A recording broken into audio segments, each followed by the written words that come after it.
There is a peculiar exhaustion, isn't there, that has nothing to do with the body. It's a weariness of the soul, a profound fatigue that settles in after you've spent what feels like a lifetime trying to hold up a sky that isn't yours to carry. You know the feeling. It's the quiet ache behind your eyes after another 3-hour phone call that went in circles.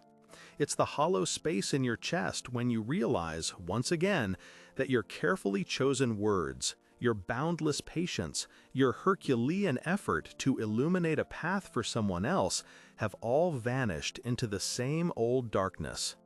You feel like a lighthouse keeper pouring buckets of light into the sea, hoping to fill it, only to find the ocean is just as dark and deep as it was before.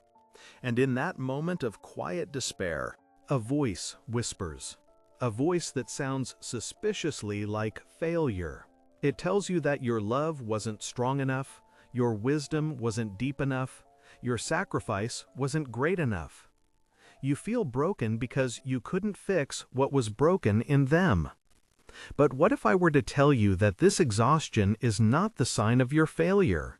What if this profound sense of depletion is, in fact, the first glimmer of a profound awakening? What if the feeling of wanting to finally let go, to drop the rope, is not an act of cruelty, but the dawning of a deep and cosmic wisdom? You have been playing a game you were designed to lose, not because you lack strength, but because the game itself is a grand illusion. And this feeling, this soul-deep weariness, is simply your spirit finally telling you the truth. You cannot fix another person because there was never a broken person to begin with. There was only a universe unfolding in a way you did not approve of. Your exhaustion is the price you pay for arguing with reality. It is the beginning of peace. You see, we are all born into a grand and elaborate stage play. From our very first breath, we are handed a script. This script contains thousands, no, millions of unwritten rules about how the world is supposed to work. And one of the central, most celebrated scenes in this play is the drama of the rescuer and the wounded. Society adores this story. It writes songs about it, makes films about it, builds entire mythologies around the noble soul who, through sheer force of will and love, mends the broken wings of another so they can fly again. We are taught to see a person's pain, their chaos, their self-destruction as a project, a puzzle to be solved. A beautiful, tragic piece of furniture that just needs a bit of sanding, a new coat of varnish, and a steady hand to be made whole and useful again. We are conditioned to believe that the highest form of love is to become a carpenter for another person's soul. And so you played your part beautifully. You became the listener, the advisor, the cheerleader, the medic. You learned their patterns, their triggers, their tragic histories. You held their hand through self-inflicted storms that raged for days, weeks, even years. You absorbed their chaos, believing your stability could somehow be transferred, like a current of electricity. You offered your map to someone who was convinced they were lost in a forest, not realizing they were the forest itself. Your fundamental mistake was to believe you were playing the same game. You were playing chess, a game of logic, of cause and effect, of strategy. You thought, if I make this move, they will surely see the board more clearly. But the other person wasn't playing chess. They were finger painting. They were rolling in the mud. They were dancing a chaotic, beautiful, terrifying dance with their own shadows, and your attempts to teach them the rules of your game were, to them, just another strange sound in the symphony of their own experience. Your frustration, that gnawing feeling that you're going insane, is the perfectly sane reaction to an insane situation. You are trying to teach calculus to a river. You are trying to convince a storm cloud to be more orderly. The sickness is not their brokenness or your inability to fix it. The sickness is the cultural premise that one human being has the right or the ability to re-architect the inner world of another. Your pain does not come from their behavior. It comes from your resistance to their behavior.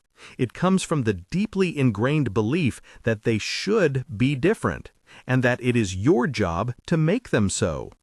You have been trying to bail out the ocean with a teaspoon, and now, finally, your arms are tired. Thank goodness. Because only when your arms are too tired to lift the spoon can you finally sit down and simply watch the magnificent, terrifying, and uncontrollable beauty of the ocean as it is. This is the great turning point, the revelation. The moment you reframe this entire struggle not as a personal failure, but as a graduation from a lower level of consciousness. You are not giving up on them. You are giving up the ego's belief that you know what is best for them. This is an act of profound respect, not neglect. Let's look at this failure of yours, this feeling of wanting to walk away, and see it for what it truly is. That feeling you call selfishness for wanting your own peace back, that is not selfishness. That is the final, desperate cry of your own life force, begging you to water your own garden. For how long have you stood in your neighbor's barren yard, pouring all your water onto their cracked earth, while your own beautiful, unique plants wither and die? You look at your own neglected garden and feel a pang of guilt. But this guilt is a trick of the light, a phantom of the old script. The most generous, loving thing you can do for the world and for the person you've been trying to fix is to cultivate your own garden into a place of such beauty, vibrancy, and peace that its fragrance alone might inspire them. You cannot hand them a flower, but you can become a garden they might one day choose to visit. To stop fixing is to start being, and your being is a far more powerful teacher than your doing ever was. Consider the person you are trying to fix. You see them as a set of problems, a broken machine. You see the erratic behavior, the self-sabotage, the painful patterns. But you are looking at the waves and ignoring the ocean. You are seeing the symptoms and missing the soul. What you call their brokenness is their path. It is their curriculum. The very challenges you are trying to eliminate for them may be the sandpaper they need to smooth their own rough edges, the fire they must walk through to burn away their own illusions. Who are you to drag them out of the fire? You might be robbing them of their own transformation. Their suffering has a purpose, a meaning within the context of their own life's journey, a journey you can never fully comprehend. It is the height of arrogance to assume that your vision of their life is better than the one their own soul is trying to create. They may need to hit bottom. They may need to get lost. They may need to make the same mistake 77 times. That is their sacred right. Your job is not to prevent their fall. Your job is to learn how to love them even as they fall, and to trust that the ground will be there to meet them when they are ready. Think of it this way. You are a lighthouse. The purpose of a lighthouse is not to chase after ships, grab them with a giant hook, and drag them to shore. That would be a disaster. The purpose of a lighthouse is to stand firm, to ground itself in its own foundation, and to shine its light ceaselessly into the darkness. It does not discriminate. It shines for the magnificent vessel and the battered fishing boat alike. It does not judge the ship that sails too close to the rocks. It does not scream in frustration at the captain who ignores its warning. It simply is. It is a beacon. It offers guidance, but it does not and cannot command the voyage. You have been trying to be a tugboat, wrestling with every ship in the storm, exhausting your fuel, fraying your ropes, and getting smashed against the very rocks you're trying to save others from. The invitation now is to stop being a tugboat. It is to return to your foundation, to find your own rock, and to simply, powerfully shine. Some ships will use your light to find their way. Some will not. It is not your concern. Your only concern is to keep your own light burning. And what about that constant, draining need to give advice, to offer solutions? You see their problems so clearly. From the outside, it seems so simple. Just do this, you say. Why don't you try that? And you are met with resistance, with excuses, with a strange refusal to accept the very key you are offering them. This is maddening. But you are trying to give a map of New York to someone who is living in the Amazon rainforest. Your map is useless to them. It is not their territory. A person does not change because they are given a better idea. A person changes when the pain of remaining the same becomes greater than the pain of changing. They change when their own internal reality shifts, when they have their own revelation in their own time. Your words are just wind unless they land on fertile soil that is ready to receive them. You have been casting precious seeds onto concrete for years. It is time to save those seeds for your own garden. True help is not about giving answers. It is about learning to ask the right questions and then having the grace to let them find the answers within themselves, even if it takes a lifetime. True presence is sitting with them in their darkness without needing to switch on a light. It is to trust that they have their own inner sun, and it will rise when it is meant to. The process you have been engaged in is a subtle form of violence, a violence of the will. You have been trying to impose your reality, your values, your sense of order onto another sovereign universe. And like any act of violence, it creates resistance and suffering for everyone involved. The moment you cease this aggression, a new kind of love becomes possible. It is a love that is not based on potential, not on what they could be if only they listened to you. It is a love based on what is. A love that says, I see you. I see your beauty and I see your chaos. I see your light and I see your shadows. I see the magnificent, terrifying, and perfect dance you are in.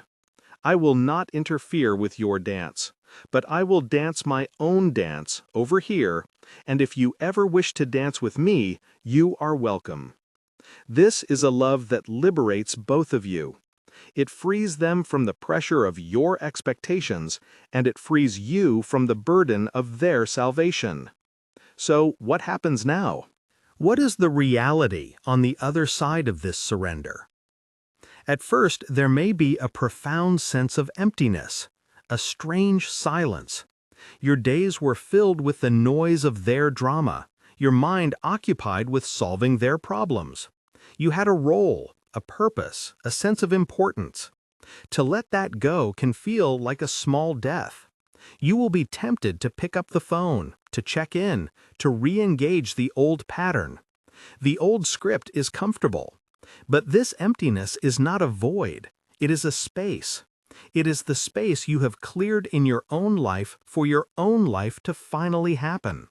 And into this space, slowly at first, new things will begin to grow.